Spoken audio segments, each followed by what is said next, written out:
bersamai kita dalam pengajian Nuzulul Quran pada malam ini. Sebelum pengajian kita mulai, di depan kita ada rezeki dari Allah Subhanahu wa taala. Ini insyaallah sambil pengajian kita bisa menikmati bersama. Kami persilakan bisa menikmati. Kita baca doa bersama. Bismillahirrahmanirrahim. Bismillahirrahmanirrahim.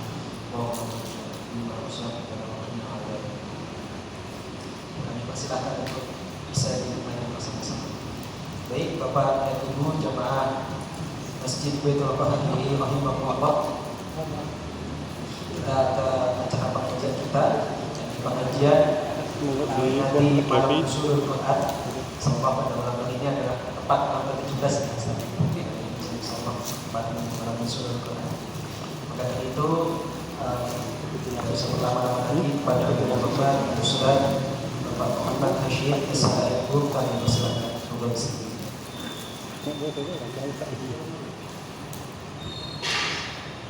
Assalamualaikum warahmatullahi wabarakatuh. Nahmadullahi rabbana kama amartana an nahmad wa nusalli wa nusallimu ala sayyidina Muhammad wa ala alihi wa ashabihi ajma'in wa man tabi'ahum bi ihsan ila yaumil qiyamah. Amma ba'd. Hadirin karamin, para jamaah semua, hadirin yang saya muliakan, khusus dan pun Bapak Dr. Ibnu Dufan yang saya muliakan, Bapak Ustaz, Bapak Imam, Bapak Ustaz Wai yang juga saya hormati, rekan pengurus takmir dan panitia semua yang saya hormati, hadirin hadirat rahimakumullah. Kita mari bersyukur Allah Subhanahu wa taala dipertemukan dalam kajian singkat atau kajian dalam rangka peringatan Nuzul Quran. Mudah-mudahan menjadi amal soleh kita, amal ibadah kita di hadapan Allah Subhanahu wa taala. Amin Allahumma amin. Salat serta salam semoga senantiasa dilimpahkan kepada Nabi Muhammad sallallahu alaihi wasallam dan para sahabatnya dan seluruh pengikutnya. Semoga kita semua termasuk umat beliau yang mendapat syafaat pada hari kiamat kelak. Amin Allahumma amin. Saya ada wan dengan Bapak para akhwan, sebenarnya beliau yang lebih tepat menyampaikan atau Ustaz Rai gitu ya. Jadi karena jadwal saya kebetulan digeser mundur sedikit karena untuk peringatan Al-Quran, dan menurut saya Bapak Ibu atau Mas Mbak ini harus kerja keras karena bisa sambil makan sambil mendengarkan gitu ya. Jadi nggak apa-apa, monggo sambil dinikmati, kita santai saja. Nanti kalau perlu dengan selesai daharnya pengajian ditutup gitu ya. Jadi pengajian terus mengantar menikmati hidangan gitu ya, atau lebih sedikit. Oke, Bapak Ibu yang saya hormati, ayatnya jelas ya. Bismillahirrahmanirrahim. Inna anzalnahu fi lailatul qadr. Allah menurunkan Al-Quran itu pada malam Qadar atau malam Lailatul Qadar. Lalu kemudian kita peringati kalau versi pemerintah sekarang ini malam 17. Loh, apakah berarti Al-Quran itu diturunkan pada malam Lailatul Qadar yang katanya kita tidak tahu waktunya? Jadi satu sisi Qurannya jelas, Al-Quran diturunkan pada malam Lailatul Qadar. Di ayat yang lain, Syahrul Ramadan alladzi unzila fihi al-Quran hudal linnas wa bayyinatin minal huda wal furqan, al-ayat. Itu pada malam Lailatul Qadar. Tapi kok katanya menurut juga Rasul yang bersabda bahwa malam Lailatul Qadar itu belum ditentukan waktunya, kita tidak diberitahu, dirahasiakan, bisa 29, 27, 25. Tapi kok malam ini kita peringati malam 17. Terus yang itu yang mana? Sudah tahu belum jawabannya? Sudah, kalau sudah nanti saya tutup pengajiannya ya. Kalau belum, monggo saya kayak mau menjelaskan. Ya, jadi begini, kalau saya baca di tafsir Ibnu Katsir misalnya, itu bukan kok kontradiksi, bukan. Jadi yang dimaksud Allah menurunkan Al-Quran dalam malam Lailatul Qadar itu adalah ketika Allah menurunkan Al-Quran pada zaman azali dari Al-Lauhul Mahfuz, diturunkan ke bumi, ke alam semesta ini ke namanya Baitul Izzah di langit, di tempat yang namanya Baitul Izzah di langit kan, di langit. Tapi di alam semesta dari Lauhul Mahfuz jumlatan wahidah, gelondongan 30 juz seluruhnya sudah diturunkan sekali. Itu fase pertama. Itu terjadi pada malam Lailatul Qadar. Kemudian fase kedua itu diturunkan dari Allah melalui malaikat Jibril alaihissalam kepada Nabi Muhammad SAW, yang kemudian ini juga banyak versi, banyak perdebatan. Ada yang mengatakan bulan Rabiul Awal, bulan Rajab dan sebagainya. Tapi yang banyak diikuti oleh kita, oleh ulama di Indonesia dan mungkin di seluruh dunia termasuk kita, yang kita kemudian peringati ialah ketika Allah menurunkan Al-Quran yang pertama kalinya langsung kepada Nabi Muhammad SAW, yang terdiri 5 ayat surat Al-Iqra, surat Al-Alaq itu ya. Iqra bismi rabbikal ladzi khalaq, khalaqal insana min 'alaq, iqra wa rabbukal akram alladzi 'allamal insana ma lam ya'lam. Alam bil qalam alamat insana ma 5 ayat. Iqra bismi rabbikal ladzi khalaq itu pertama, kedua khalaqal insana min 'alaq, kedua, ketiga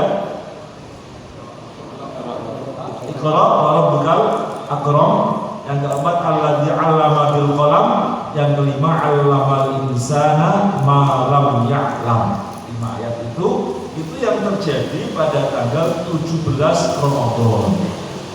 Yaitu ketika ayat itu diturunkan di Gua Hira, yang kemudian inilah yang kita peringati. Jadi mengambil momentum bukan ketika Allah menurunkan Al-Quran secara keseluruhan atau jumlatan wahidatan di Baitul Izzah fis sama'i dunya, tetapi mengambil momentum pertama kali ada 5 ayat yang diturunkan yang kemudian berturut-turut sesuai dengan kondisi, sesuai dengan kebutuhan. Ada pertanyaan, Allah menurunkan ayat Al-Quran. Ada persoalan, Allah menurunkan. Kemudian munajjaman atau berangsur-angsur sedikit-sedikit selama kurang lebih 23 tahun.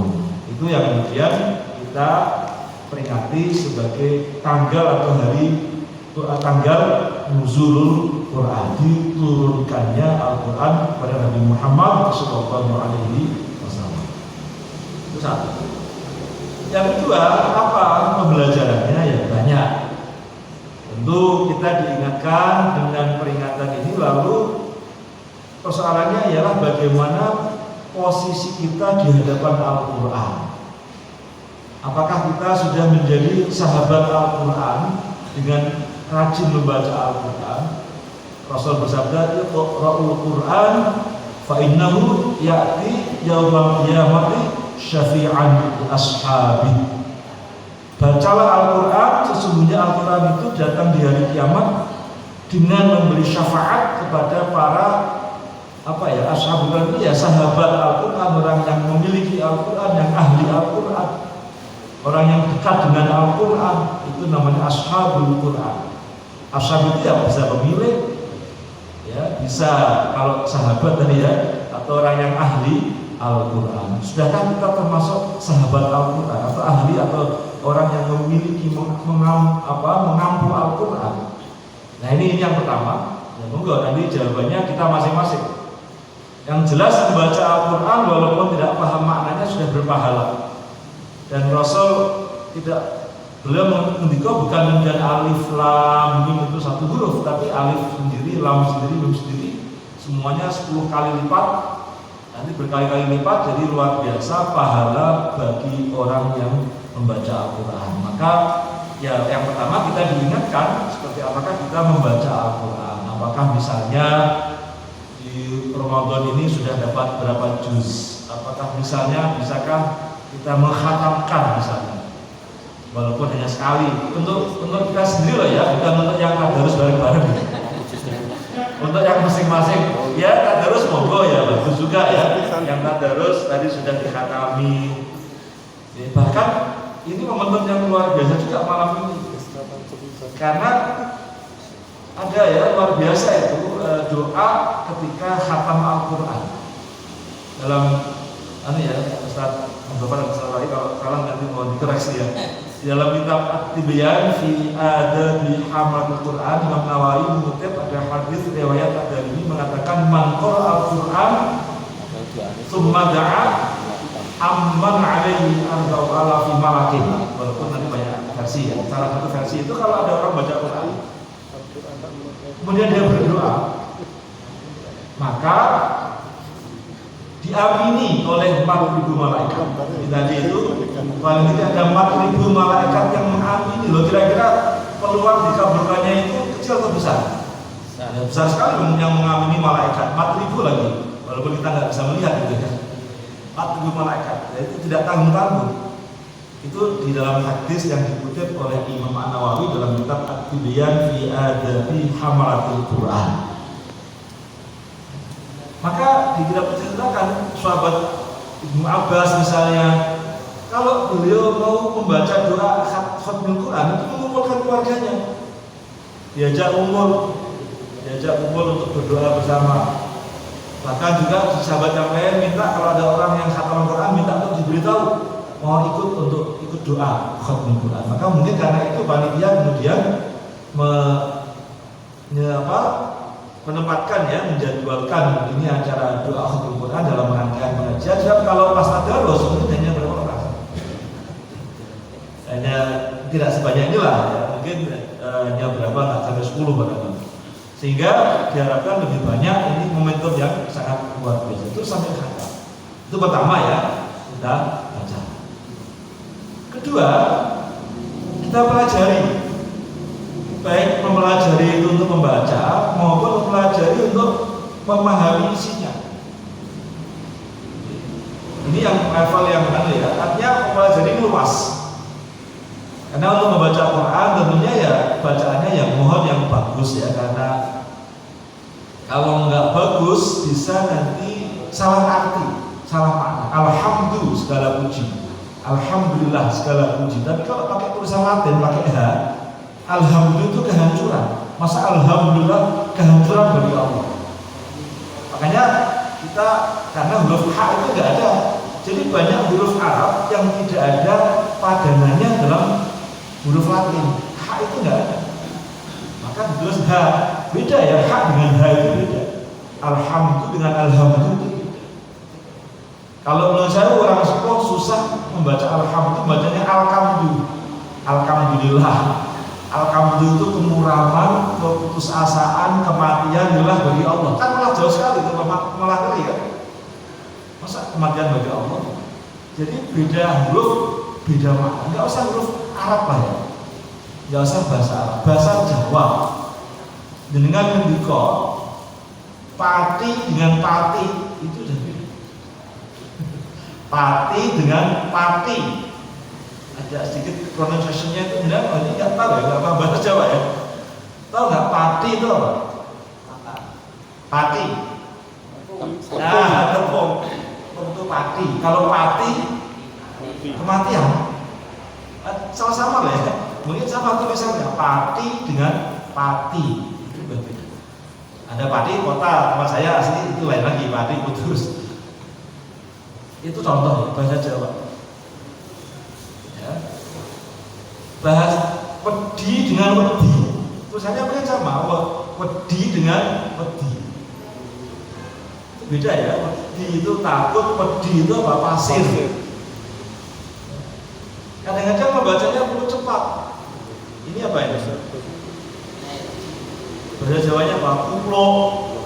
Baru belajar bahasa Jawa, terus mau beli ini peci ke toko busana Muslim, Mbak.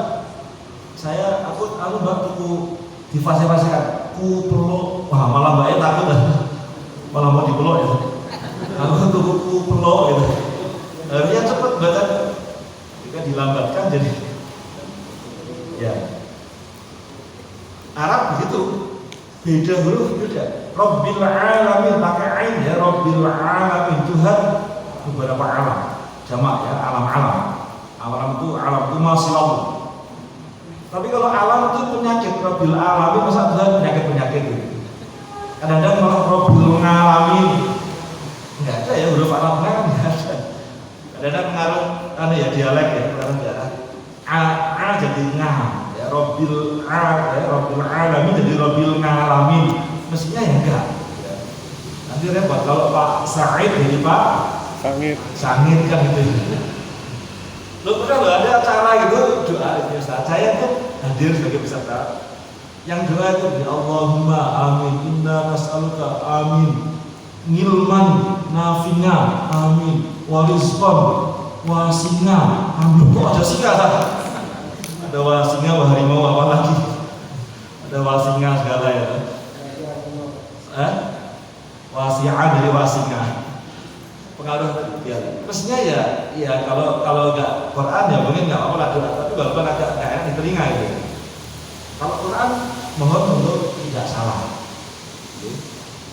Iyyaka na'budu wa iyyaka nasta'in. Pakai ain. Apa tasydid? Iyyaka hanya kepadamu.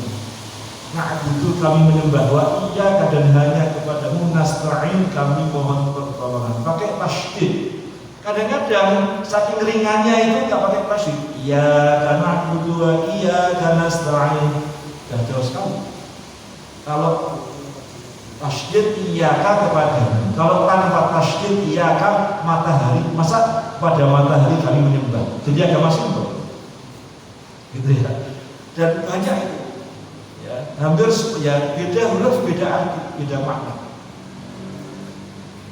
La in syakartum la azidannakum wa la in kafartum inna adabi lasyadid. Itu shin ya.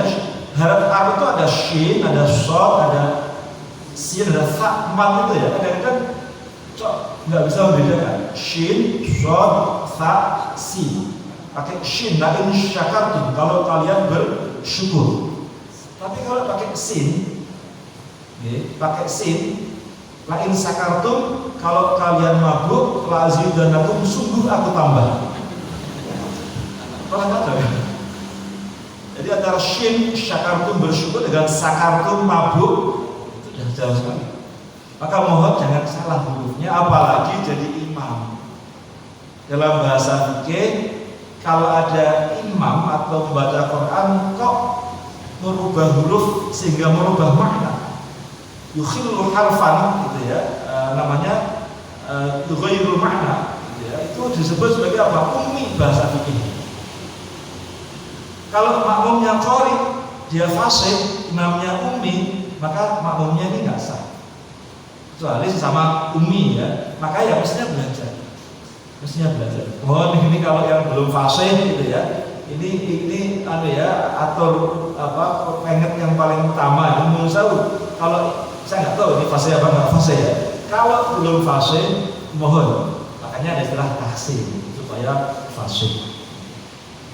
Nah, menurut yang saya pahami ya, belajar Quran itu jangan hanya selesai Iqra, jilid 6 selesai sudah. Mestinya sampai khatam 30 juz. Sebagaimana para sahabat dulu belajar tidak begitu pada Rasul. Menurut saya kadang-kadang Pak Abdul saya mungkin agak lugas ya, agak galak itu. Saya di kelas kadang-kadang saya cek di kelas itu berapa orang yang sudah pernah belajar membaca Quran sampai khatam 30 juz. Silakan tunjuk jari. Sedikit kan dia, tapi di sini sangat enak mau ngecek ini, nggak usah saya cek ya. Di forum ini nggak usah saya cek, ya. Monggo saja lah. Saya hanya cerita di kelas gitu. Jadi banyak yang kita mahasiswa UI itu tidak pernah belajar membaca Quran khatam 30 juz, itu masih banyak. Ada beberapa yang sudah pernah, mungkin di pesantren atau di kampungnya memang biasa ngaji sendiri. Tapi kalau yang enggak, menurut saya tadi dengan Iqra jilid 6 merasa sudah selesai belajar. Sudah wisuda. Mestinya enggak, itu baru pengantar saja. Mestinya ya belajar 30 juz sampai khatam kan gitu. Lalu khataman kan. Jadi itu ya, itu baru belajar membaca. Belum belajar memahami dan nanti sekaligus kalau membaca apa ini yang ketiga. Pertama membaca, kedua mempelajari, ketiga memahami dan mentadabbur.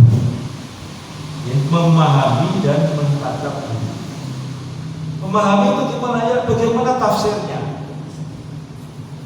Bagaimana tafsirnya?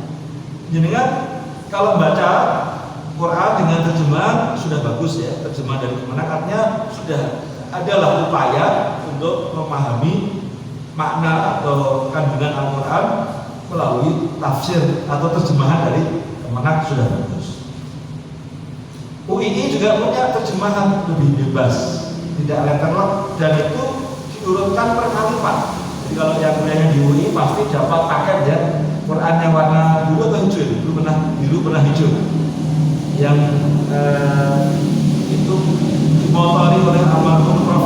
Zaini Dahlan, dan yang utama mendampingi beliau adalah Gus Bahar Kiai Haji Baharudin Nur Salim. Beliau itu ke Jogja itu dulu di UI awalnya, ikut mendampingi, dimohon oleh Prof. Zaini tahun berapa ya, sekitar 99. Pak Zaini cerita ke saya ini dibantu oleh Pak Ahmad Baharudin dari Rembang.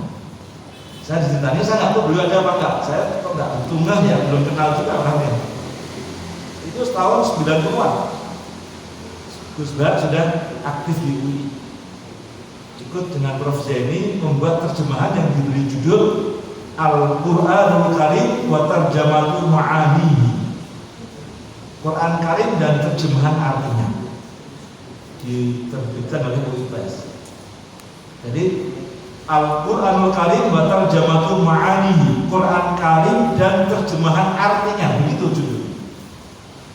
Kalau nggak salah ya, mau dicek lagi. Maksudnya apa? Menerjemahkan arti Al-Quran, tidak menerjemahkan Quran. Itu yang saya katakan terjemahan agak bebas. Dibuat per kalimat satu ayat, kalau ada 3 kalimat ya dibuat 3 kalimat dijejer. Ini ayatnya, ini Indonesia. Kalau debat atau pemenang itu kan jadi satu ayat, terjemahnya satu, tapi tidak dipenggal-penggal per bagian, per kelompok atau per kalimat. Itu per kalimat, per frasa. Nanti bisa dicek itu luar biasa. Saya mengatakan itu karya Prof. Zaini dan Gus Bahar. Walaupun ada tim yang lain, mungkin Pak Muntofan ikut, saya juga ikut tahun 2000. Apa istilahnya ya? Nama saya masih ada di situ. Saya alhamdulillah, saya bersyukur ya. Nama saya katok di situ. Saya nggak tahu isinya tim apalah, untuk reviewer apa kira-kira gitu. Sudah ada draftnya, dikirimkan ke sekian orang untuk ditelaah. Adakah mungkin masukan, ada koreksi, ada yang tidak tepat, tapi nggak ketemu ya, yang mungkin masukan-masukan terjemahan ini apa yang kira-kira kurang tepat, entah seberapa pun masukannya. Itu sekitar tahun 2000 awal. Ya, itu versi UI. Kita alhamdulillah punya versi terjemahan Al-Quran. Tetapi inilah, itu sudah bagus ya, lebih bagus lagi kalau ngaji dengan guru. Artinya apa? Pakai beberapa tafsir, sebab menurut saya kadang-kadang, tapi nggak pernah saya buat surat ya, saya kritik ini semata-mata ya, tahadzuts bin ni'mah, dan mungkin sekedar contoh. Saya di kampung di Palgading itu ngaji tafsir terus setiap minggu sekali, ba'dal maghrib sampai isya, rutin seminggu sekali, ditambah 8 hari sekali di pondok lapangan. Rutin itu dari ayat ke ayat, dari Al-Fatihah, Al-Baqarah, Ali Imran, terus ya, Al-Maidah, terus itu sudah 15 tahun dan sudah dapat 15 juz, kira-kira 1 tahun 1 juz. Ada beberapa tafsir yang saya pakai, ada tafsir yang karya ulama Nusantara, Imam Nawawi Banten, tafsir Faruk Labid atau tafsir Munir. Dan ulama Timur Tengah, Ali Asy'ari, saya pakai Syufatul Tafasir. Ada paling enggak 2 selain tafsir Jalalain ya, paling enggak ada 3 tafsir, ada tafsir panjang kalau tafsir. Tapi tidak saya baca ya, kadang saya baca sekilas, tidak saya baca di pondok gimana enggak, karena di masyarakat luas intinya saja saya sampaikan. Nah, kadang-kadang saya kritik terjemahan Kemenak itu. Coba kalau dengan buka, lakum dinukum waliyadin, itu apa terjemahannya? Bagimu agamamu, bagiku agamamu. Itu kurang tepat. Lakum itu kan jamak. Jamak itu kalau bahasa Indonesia itu kan kalian, bukan kamu kan. Maksudnya bagi kalian agama kalian dan bagiku agamamu. Karena apa? Kalau bagimu itu seolah satu orang. Mukhatabnya atau orang itu kedua yang diajak bicara itu satu orang. Kalau bagimu. Dan jebak selalu begitu, jamak atau tunggal selalu dia pakai mu. Nanti mau silakan dicek. Saya kadang-kadang kan gitu, saya minta jamaah tolong dibacakan ya terjemahan dari depan. Kemenak ya sekarang. Kadang kalau menurut saya nggak tepat, saya koreksi atau saya jelaskanlah ke masyarakat. Koreksinya hanya di depan jamaah, tidak pernah saya buat surat ke Kemenak, tidak, hanya di depan jamaah. Nahnu itu selalu diterjemahkan kami oleh Kemenak atau ada kita, bisa kami. Misalnya nahnu nazzalna dzikra wa inna lahu lahafidun. Memang sebenarnya gini ya, agak susah menerjemahkan. Itu susahnya apa? Kadang-kadang campur tafsir.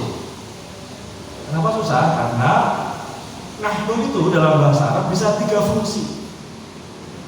Bisa lil mutakallim ma'al ghair dalam arti mutakallim dan mukhatab. Ya. Jadi satu mutakallim ma'al ghair, mutakallim dan mukhatab. Saya dan engkau, berarti apa? Kita. Itu nahnu, saatnya kita. Orang yang bicara dan orang yang diajak bicara. Orang kedua, atau mukhatab, itu kita kalau dalam bahasa Indonesia. Yang kedua, nahnu itu bisa mutakallim ma'al ghair, tapi sama-sama mutakallim. Sama-sama orang pertama. Itu kami. Kami itu apa? Saya dan seluruh anggota panitia. Yang lain yang bukan panitia nggak ikut. Itu namanya kami. Bisa. Nahnu itu kami. Tetapi ini yang ketiga, nahnu itu bisa berarti lil mutakallim wahdah al-mu'azzim nafsah, untuk mengharuskan, tapi tunggal, orang pertama tunggal ya satu orang, dan itu untuk mengharuskan. Artinya apa? Saya. Jadi nahnu itu bisa berarti kita satu, yang kedua kami, yang ketiga saya. Bisa 3 arti. Gimana cara menerjemahkan? Kita garis miring kami, garis miring saya, harusnya begitu oleh tata terjemahan. Maka ketika kemudian muncul kata kita, kata kami, itu sudah tafsir. Maka agak susah sebetulnya murni terjemah, sudah berbau tafsir. Ya. Tapi Jepang tidak pernah menerjemahkan nahnu dengan saya, itu enggak. Ya, nahnu nazzalna dzikra, kalau saya lebih cenderung saya. Saya itu Allah ya, aku Allah, aku yang betul-betul aku yang menurunkan Al-Quran. Dan kemudian malaikat Jibril itu tidak lebih sebagai perantara. Tapi bukan, kalau kami itu kan sama perannya, setara, panitia itu sekian orang bagi tugas. Nah, ini nggak begitu, ini semuanya Allah. Hanya kemudian malaikat Jibril mendapat tugas, sehingga tetap itu Allah yang menurunkan. Tetapi mohon dengan enggak kan, dari rumah kalau ada yang menerjemahkan saya nahnu dengan saya, mohon dengan beritahu saya, walaupun enggak saya beri dia juga enggak. Artinya untuk informasi saja, mungkin saya enggak pernah baca. Selalu kalau nahnu itu kalau enggak kita, itu kami, itu depan. Tidak pernah dia menerjemahkan dengan saya. Yang dulu rame Al-Maidah 51 ya, itu apa ayatnya itu?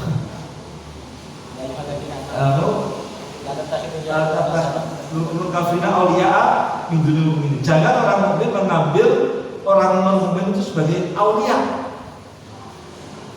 Aulia itu apa bahasa? Silakan dengan buka kamus. Ya, buka kamus. Bahasa Arab itu lebih banyak satu kata banyak makna. Mustarakul ma'ani dibandingkan satu kata satu makna. Saya ulang. Bahasa Arab itu lebih banyak satu kata banyak makna, banyak arti dibandingkan dengan satu kata satu arti. Coba dengan buka kamus Al-Munawwir, Al-Asri, Munjid atau apapun kamus bahasa Arab ya. Monggo silakan dicek. Artinya apa? Ini kan sudah tafsir. Jangan engkau jadikan orang kafir sebagai pemimpin. Pemimpin itu tafsir. Kenapa? Aulia atau wali yang zamannya aulia itu maknanya banyak. Orang yang dekat dengan kita, sahabat, pelindung, pemimpin ya salah satu makna, tapi bukan satu-satunya makna. Jadi kalau ditafsirkan jangan jadikan orang kafir sebagai pemimpin, itu tafsir dan itu bukan satu-satunya tafsir. Itulah susahnya menerjemahkan Quran. Itulah juga yang nanti menjadi akar pangkal asal muasal adanya khilaf dalam madhab dalam fikih itu karena bahasa Arab itu banyak maknanya. Di kata quru, salah satu quru ini indah. Apa itu al-quru itu bisa maknanya suci, bisa maknanya haid, bisa kebalikannya. Al-quru itu bisa bermakna haid, bisa bermakna suci. Kalau dimaknani haid, sekarang sedang haid orang yang harus iddah ya, meninggal suaminya atau dicerai suaminya, dia 3 kali berarti hanya 2 kali suci. Kalau dimaknani al-quru itu haid. Tapi kalau dimaknani suci, sekarang dia baru haid, berarti nanti harus 3 kali suci. Bisa lebih panjang waktunya. Itu contoh. Jadi dari asal pangkal bahasa Arab yang banyak makna itulah muncul banyak tafsir, muncul banyak mazhab dalam fikih. Nah ini belajarnya serius kalau ini ya. Belajarnya serius ya, karena belajar bahasa Arab gitu, belajar. Ya memang begitu ya, kalau kita baca Ihya Ulumuddin misalnya, kalau kita baca Quran itu kita tadabbur. Tadabbur itu apa? Kita angan-angan. Jangan, makanya walau Quran tartilan, supaya tartil kita pahami maknanya, ketemu ayat tentang surga, terus kita ya Allah mohon saya menjadi ahli surga. Ketemu ayat neraka, kita ingat diri kita ini layaknya surga atau neraka ya. Kita sadar banyak dosa, banyak salah. Itu namanya tadabbur. Kita merespon ayat. Ya sampai ayat apa kita muncul, lalu kita doa. Ayat rahmah kita mohon untuk diberi rahmah. Ayat azab kita mohon dijauhkan dari azab. Itu tadabbur. Dan kalau nggak tahu maknanya kan susah ya. Kecuali mungkin as-sawfi misalnya. Sawi ya, sarah Jalalain. Dan begitu banyak tafsir, monggo. Saya tadi cerita ada pakai Sofatut Tafasir. Ada juga tafsir terjemahan Depak dengan UI yang 16 jilid ya. 11 jilid. 1 jilid itu 3 juz ditambah pengantar yang pertama sama Al-Fatihah. Jadi ada 11 jilid. Itu monggo. Kalau nggak salah gitu ya. 11 jilid ya, 11 jilid. Monggo itu kalau meningkat begitu, dan tentunya semua mari kita amalkan karena kita walaupun tidak mungkin selain Nabi, selain Rasul mengamalkan seluruh isi Al-Quran nggak mungkin. Tapi kita dikatakan oleh Syekh Mutawalli Asy'arawi, kita itu ya gotong royong. Gotong royong itu gimana? Mengamalkan secara jamaah, secara kolektif. Si A mengamalkan ayat ini, si B ayat ini, nanti total seluruh umat Islam ketika kemudian mengamalkan seluruh ayat Al-Quran, maka berarti seluruhnya sudah mengamalkan Al-Quran walaupun bukan satu orang. Ini bareng-bareng, gotong royong, kolektif mengamalkan isi Al-Quran. Itulah maka kita menjadikan Al-Quran sebagai huda, sebagai petunjuk, bayyinatin minal huda wal furqan. Kemudian sudah jam 9 sesuai dengan kontraknya, maksimal jam 9 ini sudah maksimal. Demikian, terima kasih. Semoga ada manfaatnya. Kurang lebihnya mohon maaf. Saya akhiri. Wassalamualaikum warahmatullahi wabarakatuh.